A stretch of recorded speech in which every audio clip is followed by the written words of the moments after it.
자,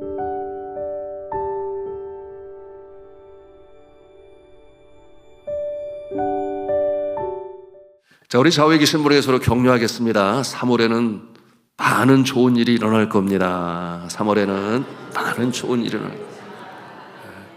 한 번만 일어나는 게 아니라 많이 일어날 거예요. 한 번 더 하겠습니다. 3월에 복 많이 받으세요. 자, 좋으신 하나님을 찬양합니다. 새 봄을 맞이할 수 있는 것이 감사해요. 그러기 전에 먼저 참 여러 가지 예기치 않은 일로 인하여 이 자리에 함께하지 못하는 자들이 있는가 하면 벌써 세상을 떠난 그런 모습들도 있습니다. 여러분, 3월이 참으로 좋은 것은 다시금 새로운 느낌을 갖기 때문인데, 보통 새해 1월과 2월 두 달이나 지났음에도 3월을 맞이하는 우리의 마음에는 다시금 뭔가 새로운 것이 시작된다, 그런 느낌을 갖습니다. 왜냐하면 그 추운 북풍이 어느새 방향이 바뀌어서 저 남국에서 불어오는 남풍이 불어오니까 마음이 훈훈해지고, 사계절의 첫 계절이 봄 아니겠습니까?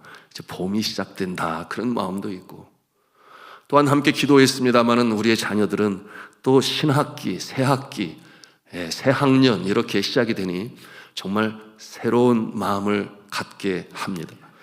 여러분, 새로운 마음을 갖는다는 것은 참 좋은 거예요. 왜냐하면 다시금 새 출발을 할 수 있기 때문에 그러한 것입니다. 여러분, 오늘 말씀에도 하나님께서는 사람뿐만 아니라 또한 가축들을 사랑하셔서 들판에 새싹으로 푸르게 하신다 그러시는데, 참 좋으신 하나님께서 이 세 달에 여러분의 심령에, 가정에, 일터에, 또한 발걸음 닿는 곳마다 오래 교회의 표처럼 어디에서든지 누구에게든지 어떤 일에도 복이 되게 하실 줄로 믿습니다. 믿음을 가지고 새로운 각오와 다짐을 가지고 출발하시는 3월이 될 수 있기를 주님의 이름으로 축복합니다. 새롭게 시작한다라고 했는데요, 그렇습니다. 우리의 인생은 늘 미지의 날, 새로운 날들을 향해서 걸어갑니다. 때로는 안개 속을 걷는 것처럼 앞이 보이지 않아 불안할 수 있어요. 미래가 보이지 않으니 말이죠.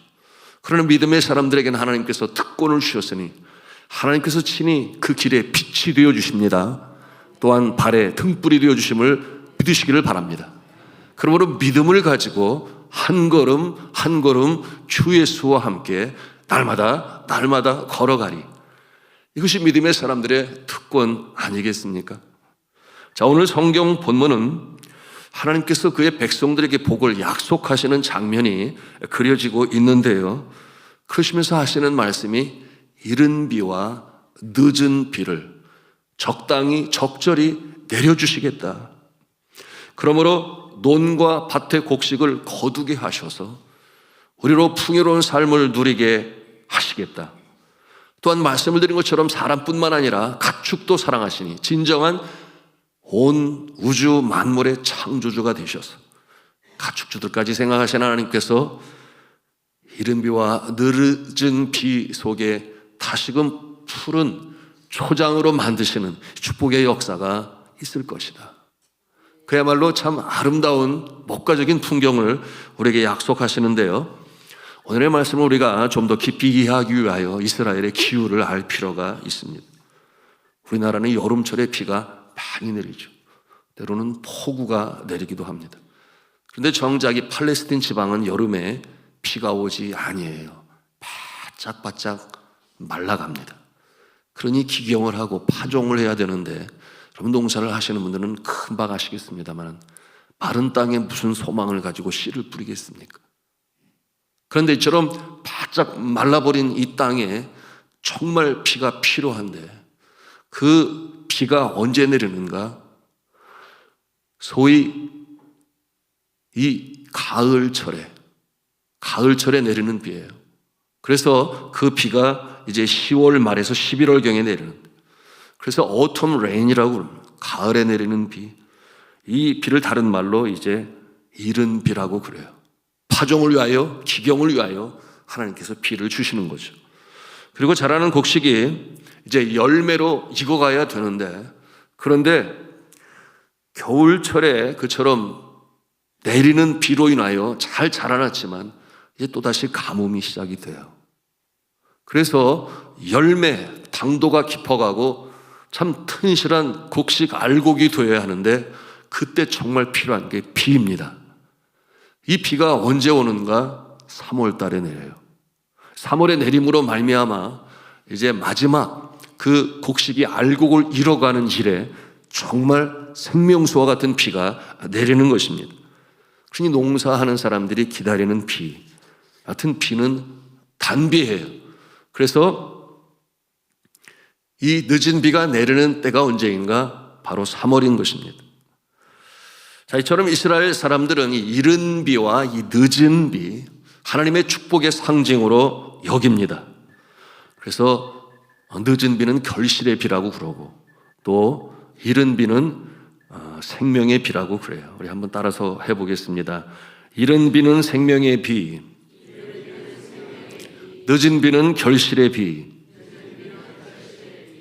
예, 그러므로 성경에서 이 비 또는 물, 축복의 상징으로 사용하는데, 하나님께서 이렇게 우리 인생을 대를 따라 복을 주셔서 이 땅에 풍성한 삶의 모습으로 살게 하시니, 여러분, 우리 하나님은 좋으신 여호와 하나님 아버지신 줄로 믿으시기를 바랍니다. 그러므로 여호와 하나님께서는 그 택한 백성들에게 축복의 약속으로 말씀하시는데요, 이 비를 언급하시는 것입니다. 자, 14절 15절 말씀 우리 다시 읽으면서 가슴에 담기를 원합니다. 같이 읽겠습니다. 시작. 여호와께서 너희의 땅에 이른 비 늦은 비를 적당한 때에 내리시리니 너희가 곡식과 포도주와 기름을 얻을 것이요 또 가축을 위하여 들에 풀이 나게 하시리니 내가 먹고 배부를 것이니라. 아멘. 여러분, 이 3월에 내리는 비의 역사가, 축복의 역사가 여러분의 삶 가운데 충만하시기를 주님의 이름으로 축복합니다. 그러므로 가정에는 평안이 임하고, 여러분의 일터에는 형통이 임하고, 또한 섬기는 교회의 사명에는 능력이 임할 수 있기를 주님의 이름으로 축복합니다. 자, 그렇다면 누구에게나 이 비를 주시겠다는 것입니까? 오늘 성경 말씀해 보니 그렇지는 아니에요. 하나님께서 이른 비와 늦은 비를 적절히 주어 풍요로운 삶을 살게 하시는데, 거기에 어떠한 이 약속, 조건, 이것을 횡적 언약이라고 하는데, 하나님 편에서 우리에게, 또는 우리는 하나님 편에게, 그래서 종적 언약과 횡적 언약 중에 오늘의 약속의 말씀은 상호 쌍방간의 횡적 언약을 이루시고자 하십니다. 자, 13절 초반부에 뭐라고 말씀을 하시는가 보니, 내가 오늘 너에게 명하는 내 명령을 너희가 만일 청종하고 그랬어요. 청종하고. 여러분, 청종이 좀 어려운 말이지만은 경청한다, 잘 듣는다, 그런 뜻 아니겠어요? 히브리어로는 쏴마라고 하는데, 마음을 열고 아멘으로 화답하며 주의 말씀을 듣는 자, 하나님의 말씀을 사모하는 마음으로 듣는 자에게 이른 비와 늦은 비를 내려주신다 합니다. 여러분, 하나님의 말씀을 사모하시기 바랍니다. 사랑하시기 바랍니다. 이 말씀이 나에게 어떠한 의미가 있는가? 그러면 강단에서 선포되질 때 아멘으로 화답하며 청종할 때 하나님께서 그 모습을 어여삐 여기시고 필요한 것을 이처럼 이른 비와 늦은 비로 내려주심을 믿으시기 바랍니다. 그러므로 로마서 10장 17절에 여러분, 이 말씀의 중요성에 대해서 언급하시는데 바로 믿음의 근거가 된다는 거죠. 우리 같이 읽겠습니다. 시작. 믿음은 들음에서 나며 들음은 예수 그리스도의 말씀으로 말미암느니라. 아멘. 이 믿음이 우리의 심령을 새롭게 하고 지친 영혼을 소송케 하는데, 그 믿음의 근거는 어디에 있느냐? 무조건 믿습니다가 아니에요. 하나님께서 약속하신 그 말씀을 가슴에 담고 약속의 말씀에 근거하여 기도하는 우리 믿음의 조상들 선배들과 같이 될 때 하나님께서 이른 비와 늦은 비로 주시겠다라고 하시는 것입니다. 여러분, 말씀을 사랑하심으로, 말씀에 근거하여 믿음을 가지심으로, 또한 그 믿음을 가지고 기도하심으로 복된 사몰이 될 수 있기를 주님의 이름으로 축복합니다. 그런가 하면 두 번째, 우리 같이 한번 한음성으로 합니다. 하나님을 사랑해야 합니다. 네, 13절에 이어주시는 말씀이 그것이에요.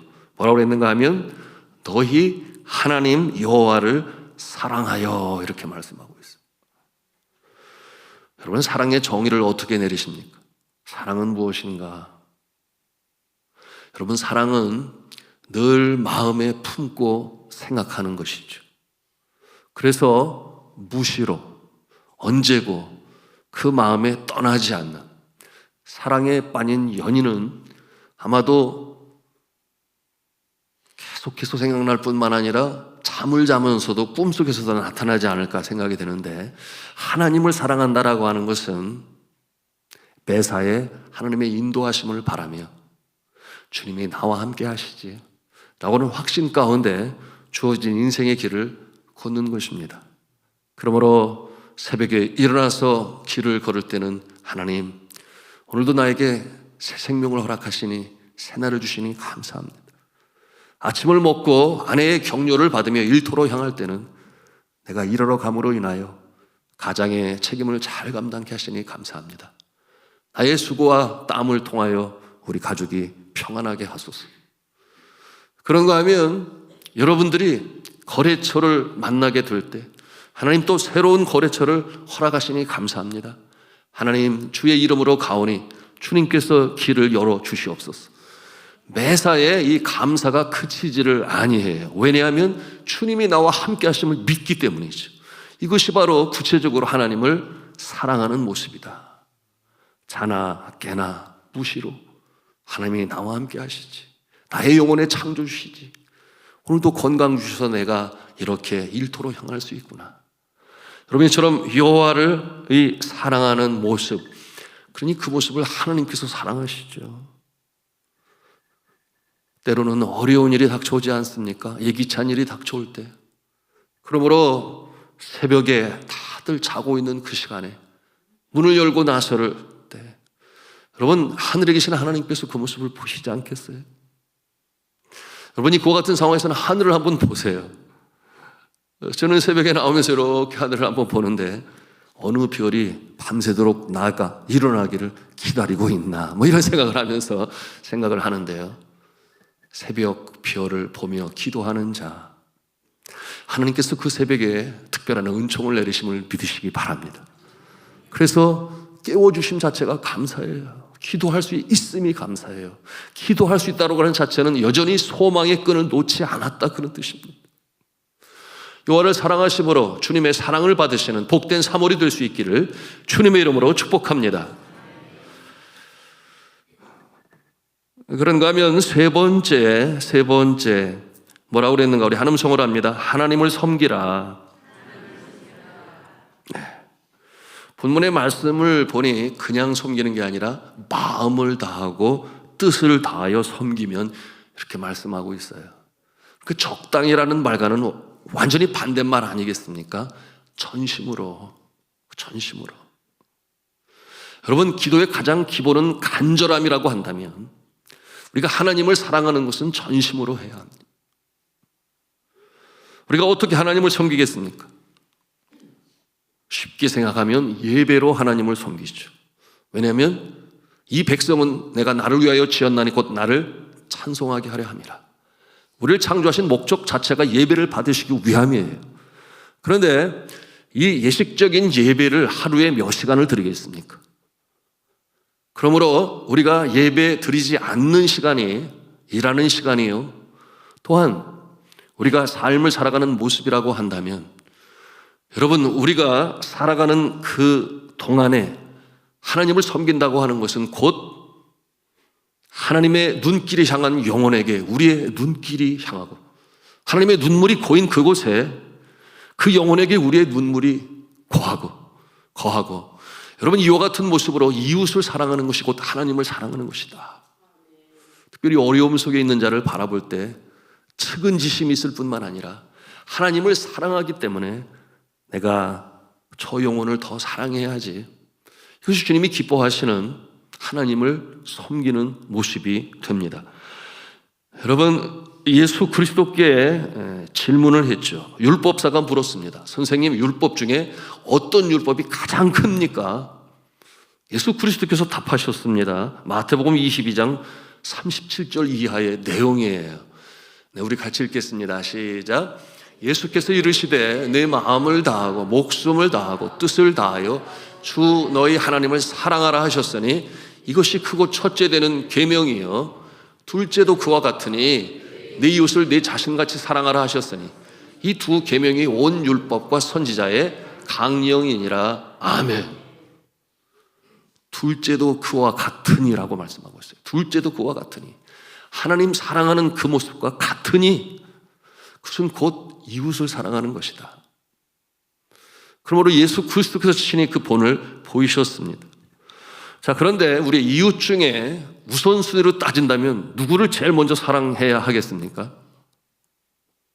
나의 도움이 없이는 일어설 수 없는 자를 하나님께서 보여주신다면 제일 먼저 사랑해야 되는데, 성경은 그 우선순위에 있어서 믿음의 가정들에게 먼저 할지니라고 말씀하고 있어요. 믿음의 가정들에게 먼저 할지니. 우리가 가장 가까이 서로를 위하여 기도하는, 같은 교회 안에 있는 교우가 어려움을 당할 때 그를 외면하면서 다른데 무슨 봉사활동에 무슨, 아니요, 먼저 믿음 안에 믿음의 가정들에게. 여러분, 이와 같은 모습을 통하여 진정한 구제와 성도의 교제가 이루어지고 그 모습으로 인하여 하나님은 섬김을 받는, 그러므로 기뻐하시며 그와 같은 자에게 이른 비와 늦은 비로 나르시는 줄로 믿으시기를 바랍니다. 저는 요즘에 우리 성도들의 주님 사랑 닮은 모습에 보고 들으면서 참 감격을 합니다. 기도합니다. 제가 A형이라서 헌혈에 동참할 수는 없지만 여러분 아시는 대로 이윤석의 권사님 혈소판 필요를 채우기 위하여 우리가 헌혈 운동을 하고 또 가서 돕습니다. 그런데 이 피 속에 모든 것이 다 필요한 게 아니라 꼭 필요한, 뭐라고 그러죠? 그것이 혈소판인가요? 그 부분만 필요로 하기 때문에 여러 사람이 헌혈을 해도 실제적으로 그 필요한 부분은 많지는 않은 거예요. 그런데 우리 성도님들 중에서 또 청년들 중에서 그렇게 헌혈을 하고, 이것이 바로 하나님을 섬기며 동시에 이와 같으니 이웃을 섬기는 모습인데요. 믿음의 가정들에게 먼저 할지니라. 참 또 감동이 되는 것은 그저께죠. 우리 영어 예배부에 외국인들 아니겠습니까? 이와 같은 내용으로 설명을 했더니 나도 하겠다고. 보니까 그 중에 B형이 한 사람이 있더라고. 한 사람. 아론이라고 하는 형제인데 내가 기꺼이 헌혈을 하겠습니다. 그래서 그저께죠. 제가 사업장 신방 때문에 함께 돕지를 못했는데 연락을 해보니까 한국어를 잘 소통을 해야 된다고 그러는데 이 형제가 아직 아니에요. 그래서 저희 아내와 이우주 목사님 네 분이 함께 가서 서울역 앞에 있는 헌혈의 집에서 도우면서 함께 기도하는 시간을 가졌습니다. 나라와 국경, 인종을 초월하여 이 같은 모습을 보면 정말 그리스도 예수 안에 있는 것은 영적으로 한 가족임을 우리가 깨닫게 됩니다. 그러므로 헌혈을 하게 되었는데요. 참 감사하지 않습니까? 자, 이와 같은 모습을 통해서 우리 하나님 기뻐하시고 하나님을 섬긴다는 구체적인 실천이 바로 실제의 삶 가운데 이렇게 이루어질 수 있어야 하는 것입니다. 여러분 중에 아직도 B형이 계시다면, 그런데 어느 분은 6학년이 되면 안 되나 봐요. 갔더니 너무 늙어서 안 된다고 피가. 그래서 안 받아줬대요. 가급적 젊으신 분들이. 여러분 주를 섬길 때도 젊을 때 가급적 하시기를 바랍니다. 하나님이 더 귀히 여기시고 또 잘 받으실 것입니다. 자, 이제 3월이 시작됩니다. 이 새봄에 농부들은 알아요. 기수개를 펴고 기경을 시작하고 파종을 준비합니다. 여러분 이제 3월입니다. 여러분 마음의 밭을 기경하시고 주의 말씀의 씨앗을 뿌리시되 오늘 주신 말씀을 가슴에 담고 사랑의 씨앗을 뿌리시기 바랍니다. 소망의 씨앗을 뿌리시기 바랍니다. 믿음의 씨앗을 뿌리시기를 바랍니다. 때로는 환경, 여건, 조건 너무 힘들어서 정말 눈물로 씨를 뿌려야 할 때도 있어요. 그럼에도 불구하고 하나님이 기뻐하시지. 그러므로 소망을 가지고,